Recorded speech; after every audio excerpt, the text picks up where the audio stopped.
Hello guys, welcome to my newest YouTube video. Today I'm presenting you tier 10 uh, special ship Thunder, right? It's not for the tier 10s, those are not premium, they are specialty ships. So Thunder, it's the British battleship. We are playing on the map Sleeping Giant in the Hands to domination action mode. stations. And I must say in the beginning, this battle felt so easy. I didn't do anything special, but just see what's gonna happen. As you can see, I spawned on the left side of the map, so I will stay there. Obviously, I'm not intending to go anywhere else. I will protect this side, and if there will be no ships, I will try to push probably through A and get some crossfires. But right now we have destroyer in front of us who will be detecting ships and spotting ships for me. So it's alright. At the beginning of the game, I just decided. I previously I used AP shells a lot on Thunder, but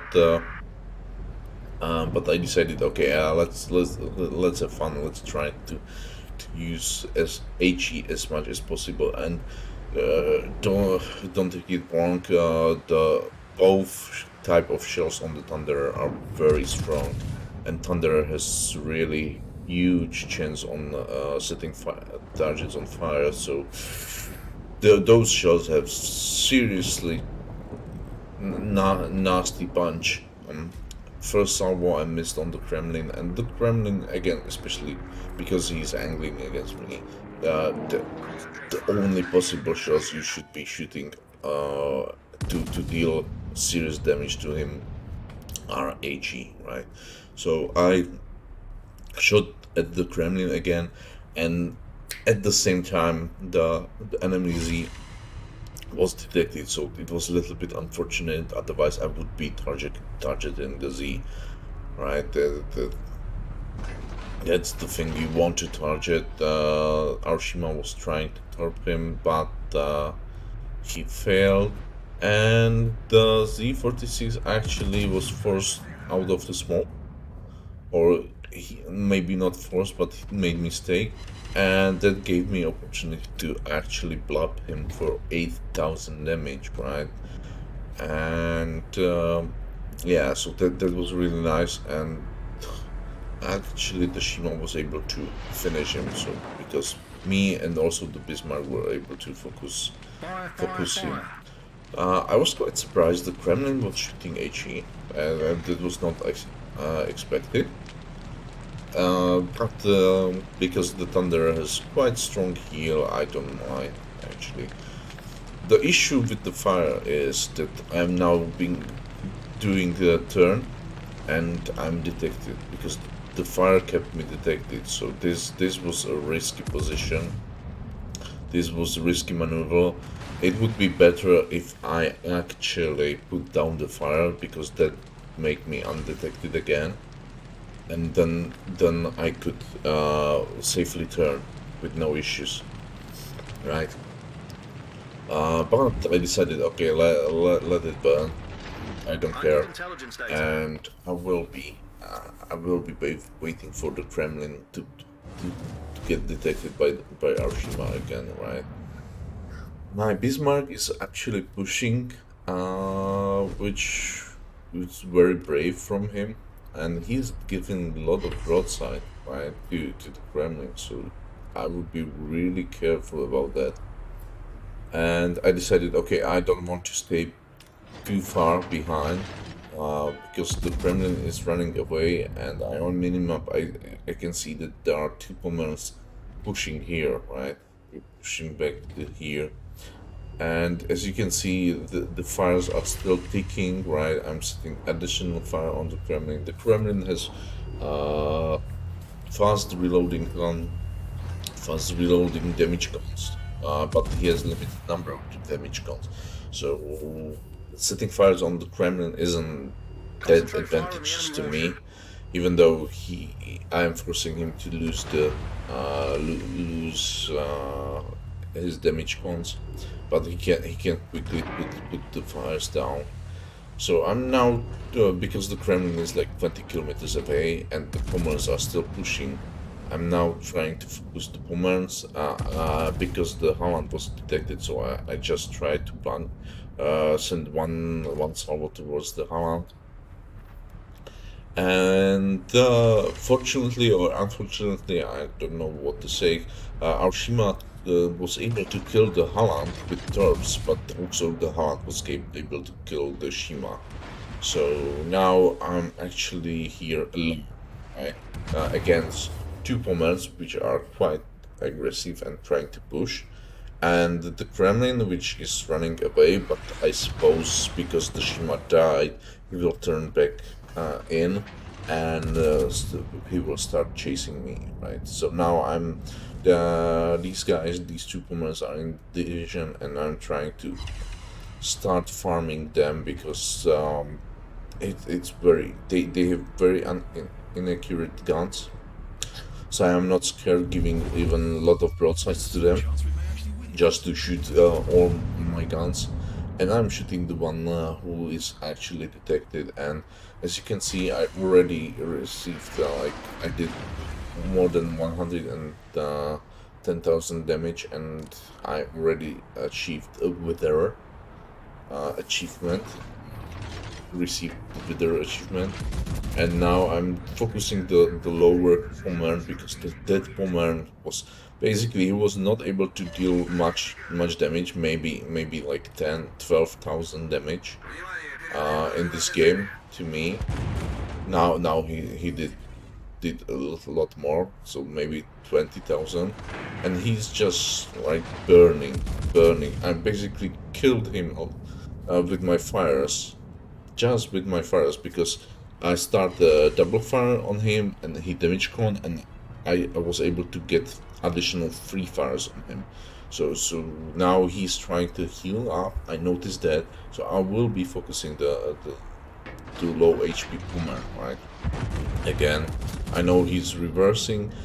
My Fletcher is actually flanking them, and the Kremlin didn't turn aggressively. He's sailing towards me, so the Fletcher was torping Pummels, but those torpedo will miss. So I'm still trying to get rid of the first Pummel, right?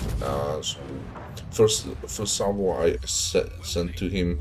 I didn't send him on set him on fire after he repaired, but the second one I already set him on fire, so I knew okay he's done, and that was the arsonist, right? Because he burns for so much that it gave me arsonist achievement, right? Now I know that the bomber is actually like here on the secondary range, but I don't mind that much. I'm still not putting the down the fires, and you can see this is the high caliber amount ready. We have more than 200,000 damage there. It seems that the bomber will turn into the A and he will give me broadside, but no, he decided not to. That was the reason why I loaded the AP, but I failed. And when I realized, okay, he's not going to give me broadside, then I switch back to a high explosive, and I will be shooting back again with the high explosives. You can see my team is winning so that we lost only two destroyers, but the enemy team already lost. Like they lost seven ships so quickly that the game actually ended. And this was like when this game ended, I was like, holy moly! This was like most easiest high caliber game I ever achieved. And also the Arsonist and Witherer, it was like, okay, this was I did nothing special, right? I did one mistake when I was fire and I was turning and gave full broadside to the Kremlin. That was very dangerous. You shouldn't do that. I should put down the fire and then turn, so the Kremlin wouldn't see me. But But otherwise, I was like sailing, just kiting away those pommerns and farming them, right? And it was so easy because the Thunderer has very accurate guns, and you, you can see the result screen. So we scored 218,000 damage. We killed like one ship, which was that one of the pommerns, but we set 14 fires. 14 fires, and basically it was not the damage from my salvos, but damage from the fires, which actually gave us the high caliber award, right? And to me, it was one of the most easiest achieved high caliber awards since I played this game since uh, to, 2016, since the 5 years I played this game, right? So this was very nice high caliber award. And let me show you also the team standing. The team standing, the experience, the game was so quick, as you can see. Enemy lost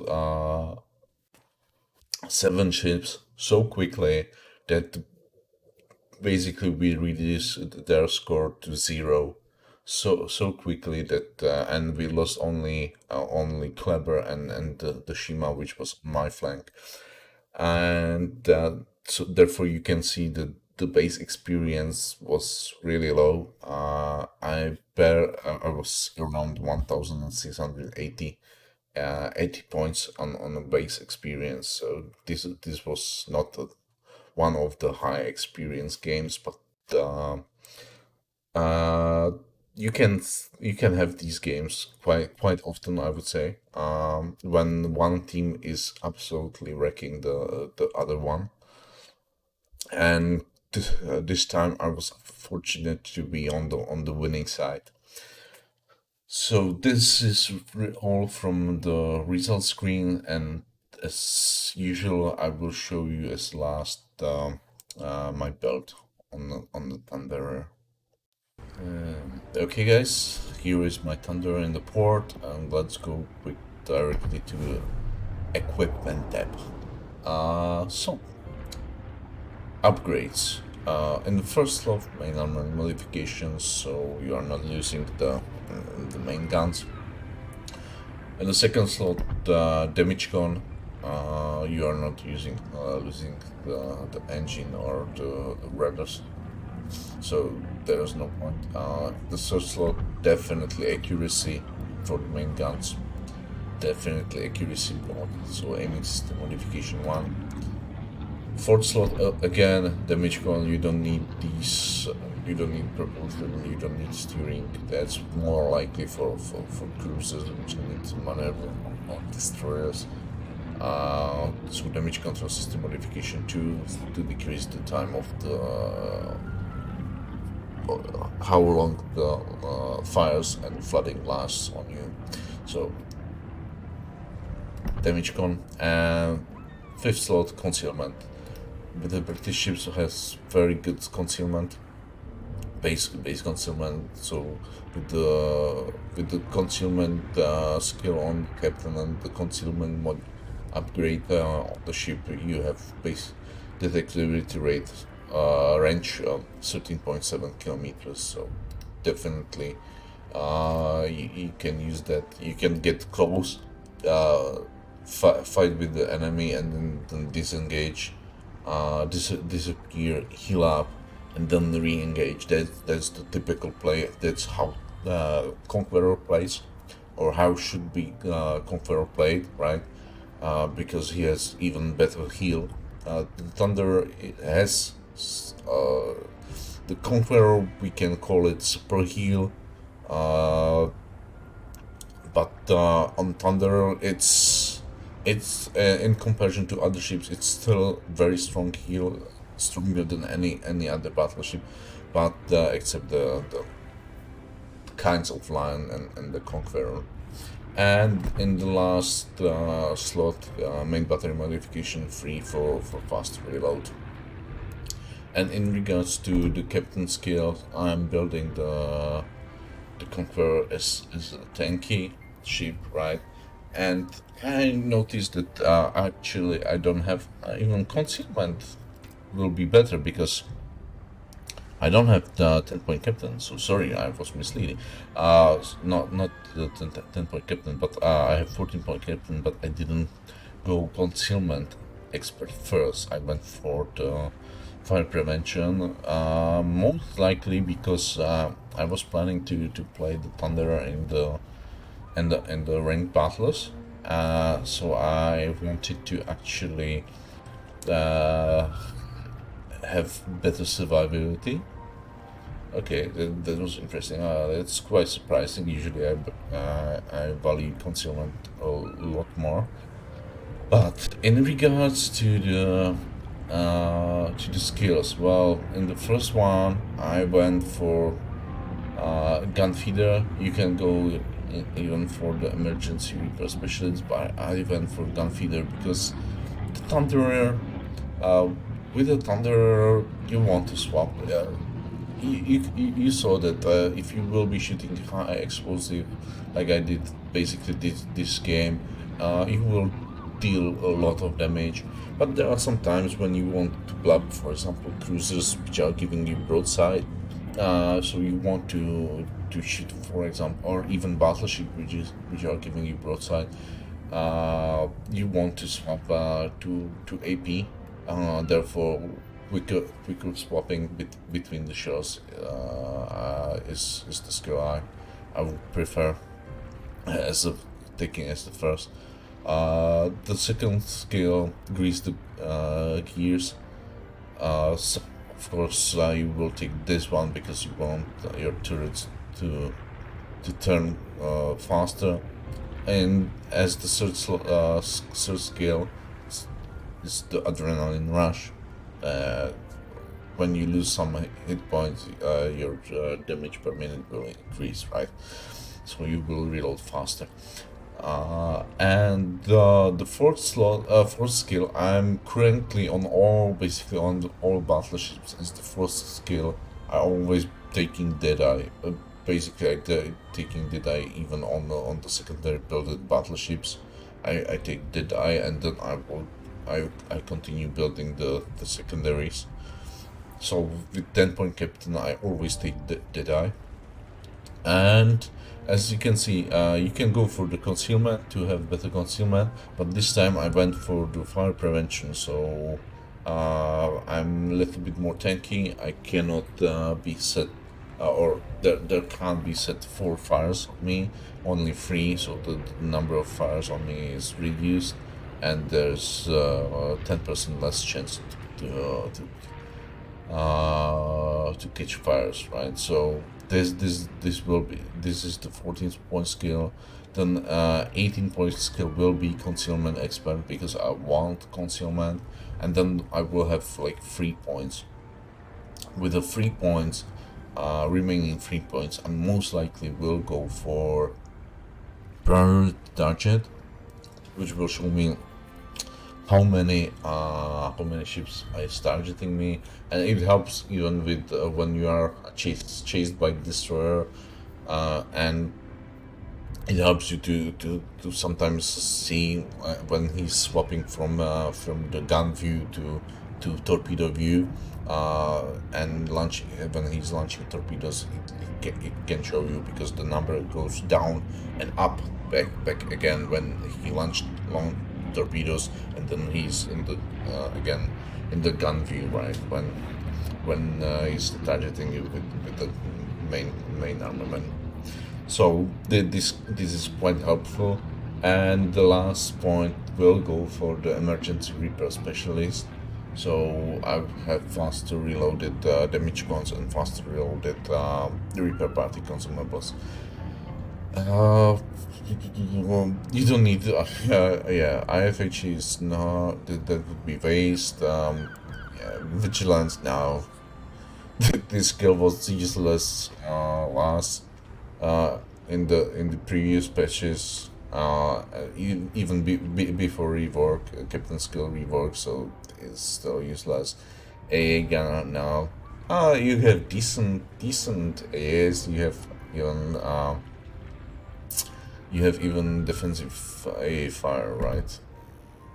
Defensive AA fire consumable. So it might help, but no, it's not worth. And from the so yeah, definitely priority target. And the last remaining point, I said emergency repair specialist. Pyrotechnician is nice, but I believe not necessary because your base fire chances are 63%. Like, so the 1% increase is nothing. It does nothing because you already have 63% chance to set ships on fire, which is really ridiculous. Like, so improving it by 1% does absolutely nothing to you. So you might want to. You don't have any. Well, consumable specialists would actually only improve the defensive A fire. So yeah, you don't want that one. Incoming fire alert. Yeah, this. You usually see how many ships is on your flank, and you will be targeted, right? So this one it, it it's good for maybe cruisers, sometimes destroyers. Preventive maintenance, you don't need that. You're not losing that often, rather, or steering main turrets.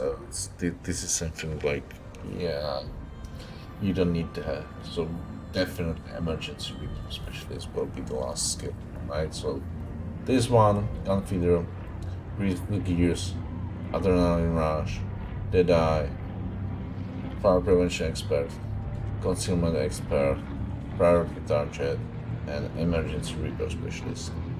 That's Those are the skills you want to have on your captain. And as you can see, I using mighty jingles. One of the jingles is the second one is on the course spike, I believe. And that's it, guys, from me today. So if you like this video, like it. If you don't, subscribe. And see you later, guys. Bye.